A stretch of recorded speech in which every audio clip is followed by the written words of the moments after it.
വിക്കിനെ എടുത്തിട്ട് കഷ്ടപ്പെടുന്നൊന്നും എനിക്ക് ഇഷ്ടമല്ല. എത്ര നന്നായിട്ട് കള്ളം പറയുന്നേ. നിന്നെ അടുത്ത് ഈ പടികളല്ല മൗണ്ട് എവറസ്റ്റ് കയറി ഞാൻ. സന്തോഷിക്കേണ്ട കാര്യം വേണ്ടാന്ന് നോക്കാൻ പറ്റും.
എന്താ ഇത്ര നേരമായിട്ടും വരാത്തത്? വരാൻ സമയമായല്ലോ. ഞാൻ തന്നെ പോയി നോക്കണം. സാർ ഈ അഡ്രസ് ഒന്ന് പറഞ്ഞു തരൂ. ഇവിടെ ഓട്ടോ നിർത്താൻ പാടില്ല. ഇത് ആരാ വിളിട്ടത്? സാർ ഞാനാ നിർത്തിയത് സാർ.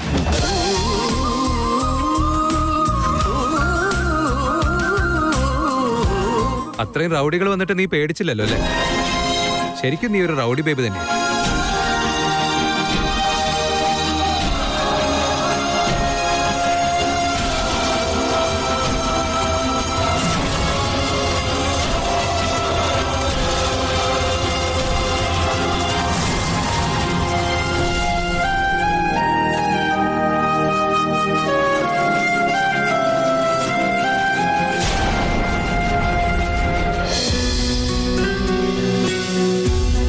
ഞാൻ സൂയിസൈഡ് ചെയ്യാൻ ശ്രമിച്ചിട്ട് രക്ഷപ്പെട്ടപ്പോൾ ലോകം മുഴുവൻ ബ്ലറായിട്ടാണ് കണ്ടത്. പക്ഷെ നിന്നെ മാത്രം ഞാൻ വളരെ ക്ലിയറായി എൻ്റെ മനസ്സിൽ കണ്ടത്. ദൈവത്തിനോട് ഇന്നുവരെ പ്രാർത്ഥിക്കാത്ത ഞാൻ നിന്നെ എനിക്ക് എന്തായാലും കിട്ടിയേ പറ്റുമെന്ന് പ്രാർത്ഥിച്ചു. കൊച്ചുകുട്ടികളെ പോലെ എനിക്ക് നിന്നെ തന്നെ കല്യാണം കഴിക്കണം. ആ പ്രാർത്ഥന മുഴുവൻ ഈ ദൈവത്തിന്റെ മുന്നിലാണ് ഞാൻ പറഞ്ഞു കരഞ്ഞത്. ഞാൻ പ്രാർത്ഥിച്ചത് നടന്ന സ്ഥിതിക്ക് എന്നെ നേർച്ച എന്തായാലും നടത്തും. പക്ഷേ ഇത്രയൊക്കെ ചെയ്ത ദൈവം നമ്മളുടെ കല്യാണം നടത്തി തരുന്നുള്ള വിശ്വാസം എനിക്കുണ്ട്. അതുകൊണ്ടാ ആദ്യം തന്നെ ഞാൻ ഇവിടേക്ക് വന്നത്. കരയാതിരിക്കേ. വിഷമം കൊണ്ടല്ല. ഇനി മുതൽ നിന്റെ ലൈഫിൽ ആ ഒരു വേട ഉണ്ടാവില്ല. വന്നേ, നേർച്ചയൊക്കെ തീർത്ത് നമുക്ക് വേഗം വീട്ടിൽ പോകണതാ. ഇന്നത്തെ ചടങ്ങിനൊക്കെ നിന്നെ കണ്ടില്ലെങ്കിൽ അവിടെ വലിയ പ്രശ്നം ഉണ്ടാവും. വേഗം വന്ന നീ.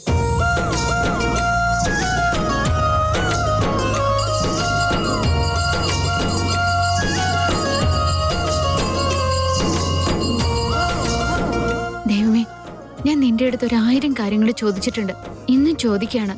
എന്റേതെന്ന് വെച്ച് നമുക്ക് എന്തെങ്കിലും വേണമെന്നുണ്ടെങ്കിൽ അത് ദൈവത്തിന്റെ അടുത്ത് തന്നെ ചോദിക്കണം അത്ര. മനുഷ്യന് കൂടുതലൊന്നും തരാൻ കഴിയില്ല.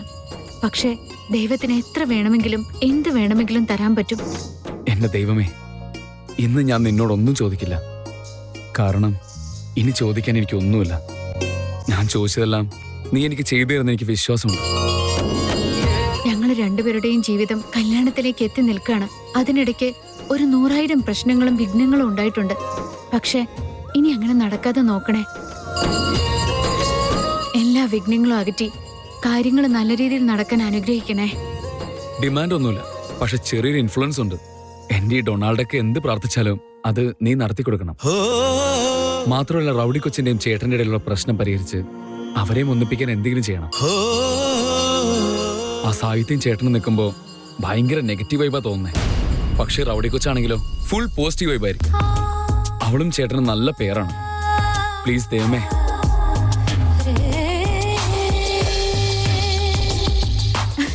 വിക്കി ഒന്നങ്ങോട്ട് നോക്കി. എന്താ? ദൈവത്തിന്റെ വലത്തെ സൈഡിൽ കൂടിയാ പ്രസാദം തന്നെ. ആ, തിരുമേനി ആ പ്രസാദത്തിന് പകരം ആ പൂവും തരാമോ? ഒന്ന് വെറുതെ ഇരിക്കും വിക്കി, അങ്ങനൊന്നും ചെയ്യാൻ പാടില്ല. ആരതി, നീ എന്തീ പറയുന്നേ? ദൈവം തന്നാലും പൂജാരി തരില്ലെന്നാ പറയാറ്. വീണ്ടും വേണ്ടാന്ന് പറഞ്ഞ അതിനെ ക്യാൻസൽ ചെയ്യാൻ നിൽക്കരുത്. ആ നോക്ക്, തിരുമേനി തന്നല്ലോ.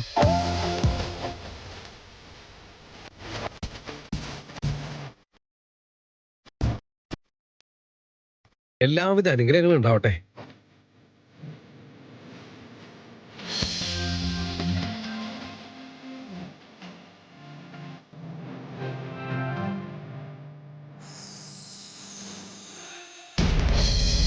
ഒരു മിനിറ്റ് സർ.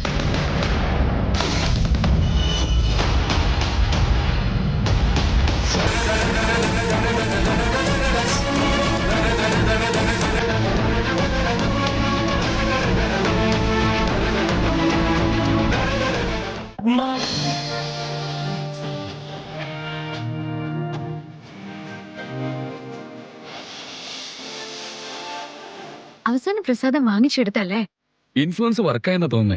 ഇൻഫ്ലുവൻസോ? എന്താ? നീ ദൈവത്തിനെ മനസ്സിലല്ലേ പ്രാർത്ഥിച്ചത്? അതുപോലെ ഞാൻ പ്രാർത്ഥിച്ച കാര്യങ്ങളൊക്കെ നിന്നോട് എങ്ങനെ ഞാൻ പറയാ? സീക്രട്ടാ. എനിക്കും ദൈവത്തിന് മാത്രം അറിയൂ. ആ ചിരിച്ചോ. ഈ ചിരി കണ്ടിട്ടാ ഞാൻ വീണുപോയത്. പക്ഷെ വീഴുന്നതിലും ഇത്ര സുഖമുണ്ടെന്നുള്ള കാര്യം എനിക്ക് അറിയില്ലായിരുന്നു. ഇങ്ങനെ നിന്നാ സംസാരിച്ചോണ്ടിരിക്കും. ടൈമായി, വന്നേ നമുക്ക് പോവാം. ഞാൻ റെഡിയാ. നീ റെഡിയല്ലേ? വീണ്ടോ? ഞാൻ എന്റെ പെണ്ണിനെ എങ്ങനെയാണോ കൊണ്ടുവന്നത് അതുപോലെ തന്നെ കൊണ്ടുപോകും.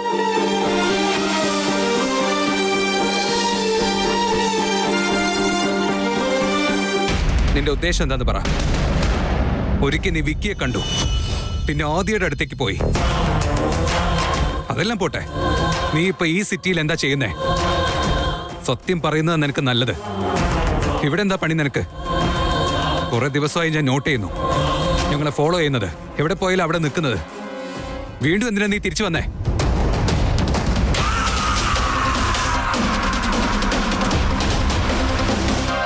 പറയടാ റാസ്കൽ. നിന്റെ നിഴല് പോലും എനിക്ക് ഇഷ്ടമല്ല. ഞാൻ വേണമെന്ന് വെച്ചിട്ടല്ല വന്നത്, അവിടെ എനിക്ക് പറ്റില്ലായിരുന്നു. നിന്റെ വീട്ടിൽ നിന്ന് പുറത്താക്കുമ്പോ എത്ര കാശ് വേണമെങ്കിലും എടുത്തോന്ന് പറഞ്ഞ് വലിച്ചെറിഞ്ഞല്ലേ? ആ കാശും എടുത്ത് വേറെ എങ്ങോട്ടെങ്കിലും പോണായിരുന്നു. അത് ചെയ്യാതെ ഇപ്പൊ ഞങ്ങളുടെ ലൈഫിലേക്ക് വരാൻ ട്രൈ ചെയ്യണോ? അപ്പോഴേ പറഞ്ഞല്ലോ. നീ ഒന്നും പറയണ്ട. നിനക്ക് എന്തെങ്കിലും പ്രശ്നം ഉണ്ടെങ്കിൽ അതൊന്നും ഞങ്ങളെ ബാധിക്കില്ല. ശരിയാണ്, ഈ ഭൂമി ആരുടെയും സ്വന്തമല്ല, ആർക്ക് എവിടെ വേണമെങ്കിലും വരാം. പക്ഷെ നീ കൊച്ചിയിലേക്ക് വന്നത് എന്തിനാ ഞാൻ ചോദിക്കുന്നില്ല. പക്ഷെ വിക്കി ആദ്യം ഫോളോ ചെയ്ത് അവരെ ഇമോഷണലി ബ്ലാക്ക്മെയിൽ ചെയ്ത് സിമ്പതി പിടിച്ചു പറ്റി എന്റെ ജീവിതത്തിലേക്ക് വരാമെന്ന് നീ വിചാരിച്ചിട്ടുണ്ടെങ്കിൽ ആ സ്വപ്നം നീ മറന്നേക്കേ. നിന്റെ ആ സ്വപ്നം നടക്കാൻ പോകുന്നില്ല.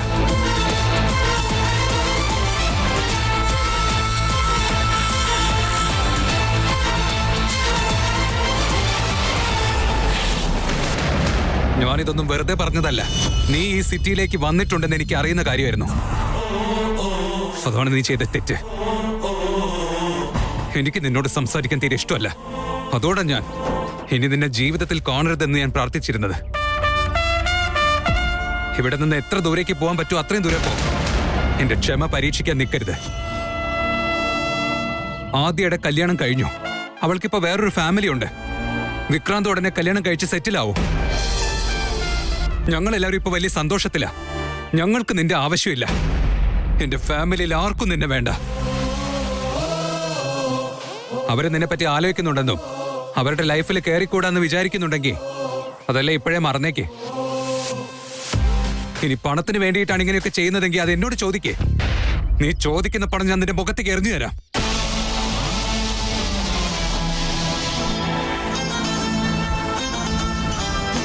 എനിക്ക് ശരിക്കും സന്തോഷമായി. ഇതുകൊണ്ടാ നിനക്ക് നാണവും മാനവും ഇല്ലാന്ന് ഞാൻ പറഞ്ഞത്. നായ്ക്കളും നിന്നെക്കാളും ഭേദമാ. സന്തോഷമായില്ലേ നിനക്ക്? എന്തൊരു മനുഷ്യനാടാ നീ. ചേട്ടനല്ലാതെ വേറെ ആരാ എന്നെ വഴക്ക് പറയാൻ?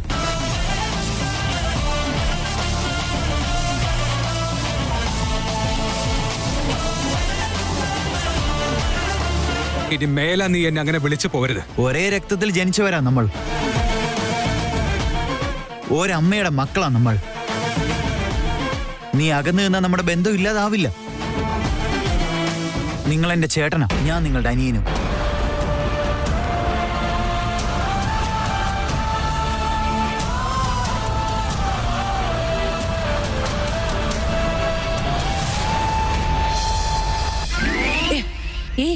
നീ ആരതി കണ്ടോ? ഇവിടെ എല്ലാം തിരക്കി അവളെ എങ്ങും കാണുന്നില്ല. അച്ഛൻ അറിഞ്ഞ അവളെ കണ്ടില്ലെന്ന് പറഞ്ഞ് ദേഷ്യപ്പെടുവേ. ഇന്ന് കല്യാണ മണ്ഡപത്തിൽ പൂജ ഉണ്ടെന്ന് നമുക്ക് അറിയില്ലേ? അവളെന്താ ചെറിയ കുട്ടിയാ, അവളിക്ക് വരും. പോട്ടെ, അമ്മു എത്ര മണിക്ക് വരുമെന്നാ നിന്നോട് പറഞ്ഞേ?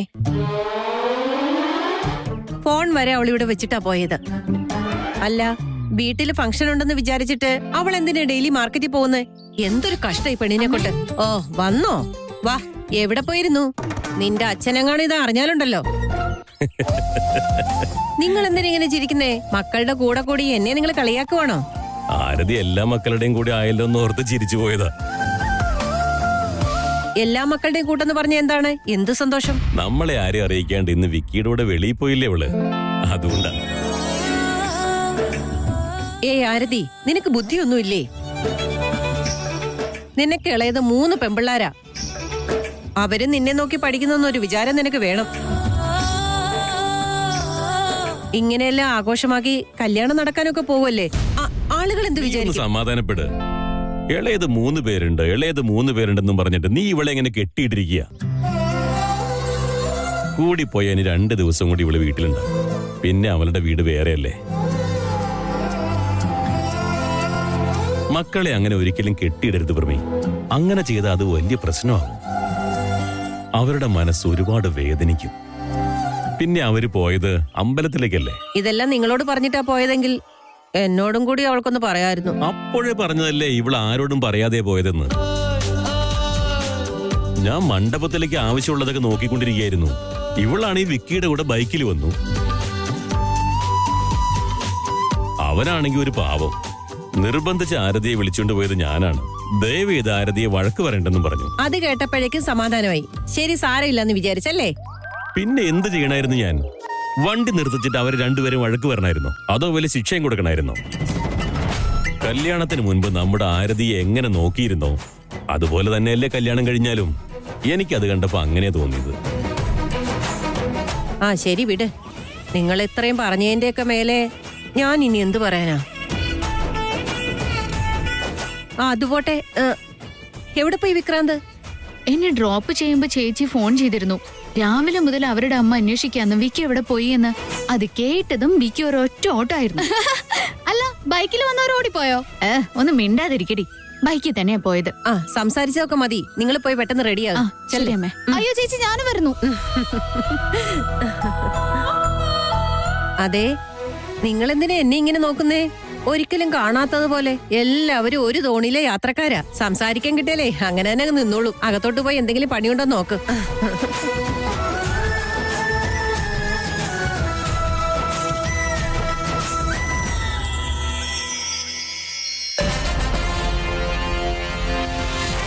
നീ എന്നെ എല്ലാവരുടെയും മുമ്പിൽ വെച്ച് അപമാനപ്പെടുത്തിയോ? അവളെ കുറിച്ച് മോശമായിട്ട് സംസാരിച്ചോ?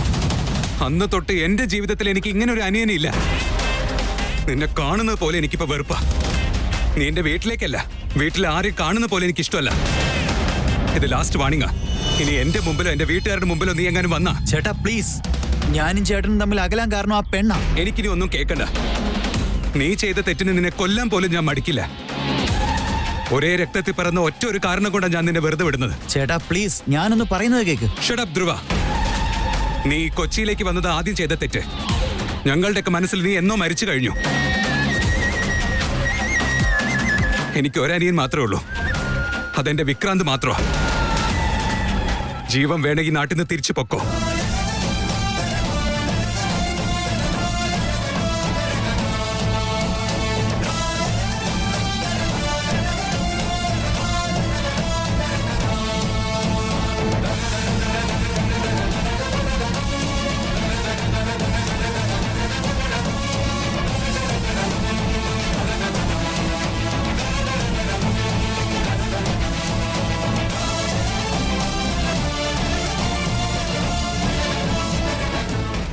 എല്ലാരോടുമായിട്ടാ പറയുന്ന ജോലിയൊന്നും കൃത്യമായിട്ട് ചെയ്യത്തില്ല.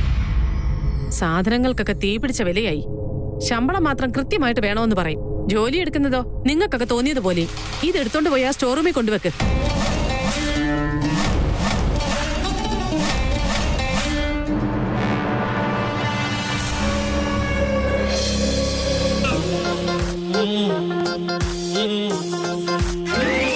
അളിയ നീ ഇത് എവിടെയായിരുന്നു? എല്ലാവരും നിന്നെ വെയിറ്റ് ചെയ്യായിരുന്നു. നിന്റെ കല്യാണം നടക്കാൻ പോകുന്നത്. നീ എന്തിനാ കള്ളന്റെ പോലെ ഇങ്ങനെ പതുങ്ങി നടക്കുന്നത്? അതവിടെ ഇരിക്കട്ടളിയാ. ചേട്ടൻ തിരിച്ചു വന്നായിരുന്നോ? അവരൊക്കെ വന്നോളും. നീ ആദ്യം എവിടെ പോയെന്ന് എന്നോട് പറയും. ഞാനേ ആരതിയെ മീറ്റ് ചെയ്യാൻ വേണ്ടി പോയതളിയാ. ശരി, വേഗം റെഡിയാവും. പ്രോഗ്രാം സ്റ്റാർട്ട് ചെയ്യാൻ പോവാ. വേഗം തീർത്തിട്ട് വേണം ആരതിയുടെ വീട്ടിൽ പോവാൻ. വാട്ട്?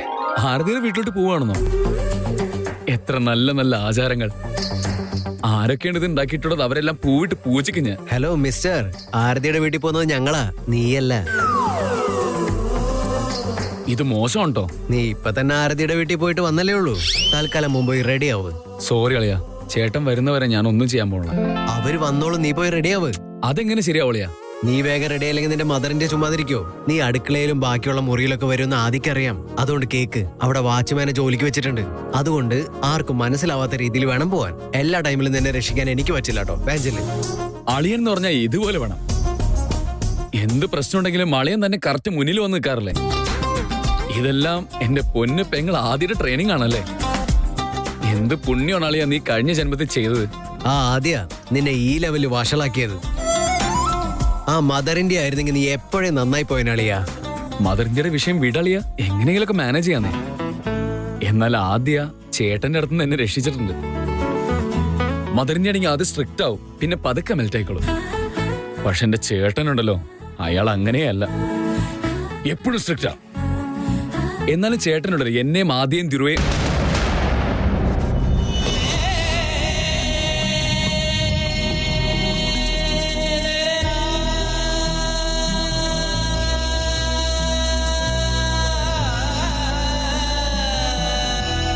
ശരി ശരി, വേഗം പോയി റെഡിയാവും. ഞാൻ പോയി വേദാന്ത് വലിയ അളിയനെ പോയെന്ന് വിളിക്കട്ടെ.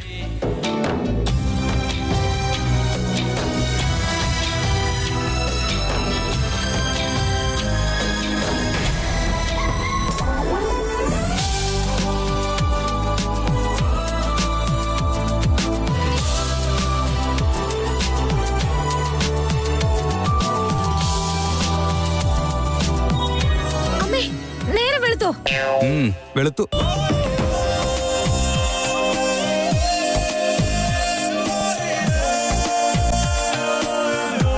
നേരത്തെ എണീറ്റ് വന്നിട്ടേ ജിമ്മ് ചെയ്ത കാര്യങ്ങളൊക്കെ മറന്നുപോയോ? വീട്ടിലിപ്പോ എല്ലാരും നിന്നെ അന്വേഷിക്കുന്നുണ്ടാവും. അത്ര സമയായോ? മറന്നുപോയോ നീ? തൊലക്കിട്ട് ഞാനൊന്ന് തന്ന നീ എല്ലാം ഓർക്കും. തരണോ? എന്തിനാ എന്നെ വഴക്ക് പറയുന്നേ? അതെ, തീപ്പെട്ടിക്കൊള്ളി. I am sorry. ഇനിയിപ്പൊ അതിന് കരയാനൊന്നും നിൽക്കണ്ട. നിന്റെ തല ചുറ്റുന്നുണ്ടെങ്കിൽ പറയേ, ഞാൻ വീട്ടിൽ ഡ്രോപ്പ് ചെയ്ത് തരാം. എന്നോട് പറയാൻ മടിക്കൊന്നും വേണ്ട കേട്ടോ. എന്തിനാ വഴക്ക് പറഞ്ഞേ? നീ വല്ലതും ചെയ്യണമെങ്കിൽ ഞാൻ വഴക്ക് പറഞ്ഞാലേ കേക്കൂ. ഞാൻ കുറച്ച് സ്ട്രിക്റ്റ് ആയിട്ട് പറഞ്ഞ അത് വഴക്ക് പറയുന്നതാണോ? പിന്നെ വഴക്ക് പറയാണോ? നീ ഒന്ന് മിണ്ടാതിരിക്കുന്നുണ്ടോ? ആദ്യം കുറച്ച് എനിക്ക് സ്വൈര്യം താ. ഇങ്ങനെ തീരെ ചെറിയ പിള്ളേരെ പോലെ പെരുമാറേണ്ട ആവശ്യമൊന്നുമില്ല.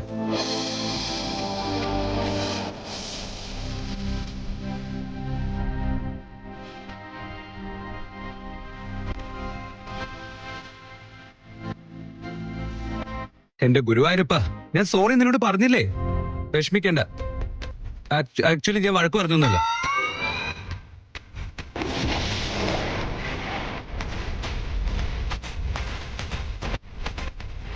ആദ്യമൊക്കെ നേരെ വന്ന് തോക്ക് ചൂണ്ടിയ പോലും സോറി പറയാറേയില്ലായിരുന്നു. ഇപ്പൊ 2 പ്രാവശ്യമല്ലേ സോറി പറഞ്ഞേ? എന്താ ആലോചിച്ചോണ്ടിരിക്കുന്നേ? അതെല്ലാം നിങ്ങളോട് എന്തിനാ പറയുന്നേ? തറുതലയ്ക്ക് കുറവൊന്നുമില്ല അല്ലേ? ശരി, എന്തിനാ ജിമ്മിലേക്ക് വന്നേ?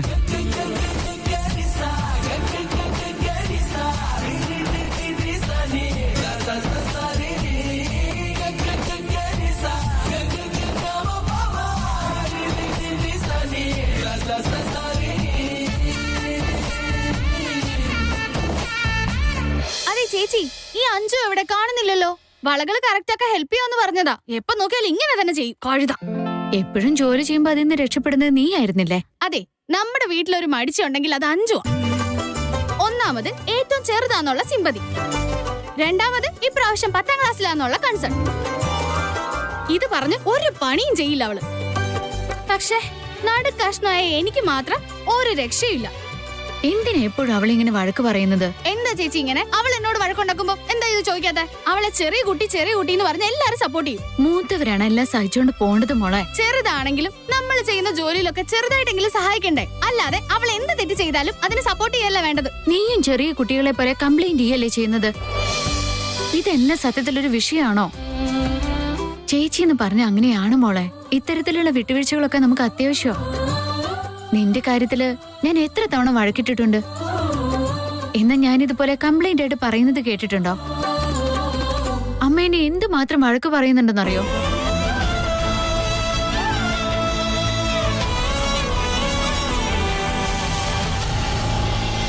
ഈ പ്രേതം എന്ന് പറഞ്ഞാ എന്താ? ആ കേട്ടിട്ടുണ്ട്. ചെറിയ പ്രായത്തില് ഫുഡ് കഴിക്കാനായിട്ട് അമ്മ പ്രേതം വരുമെന്നും പറഞ്ഞ് പേടിപ്പിച്ച് കഴിപ്പിച്ച കാര്യം എനിക്ക് ഓർമ്മയുണ്ട്. എന്നാ ഞാൻ കണ്ടിട്ടില്ല ഇതുവരെ.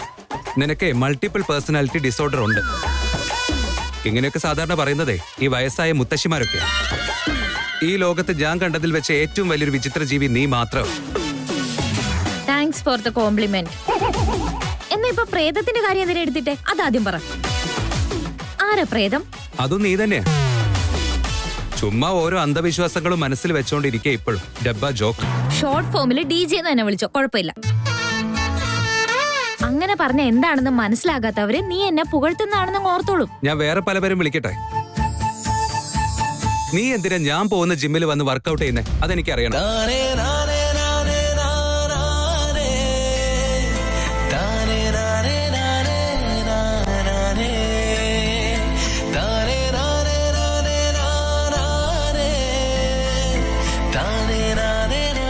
ഞാൻ ചോദിച്ചിട്ട് എന്താ നീ ഇപ്പോഴും ഉത്തരം പറയാത്തെ?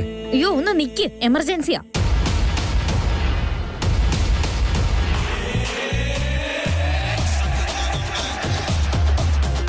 ഹലോ അമൂല്യ, എവിടെയാ ഉള്ളേ?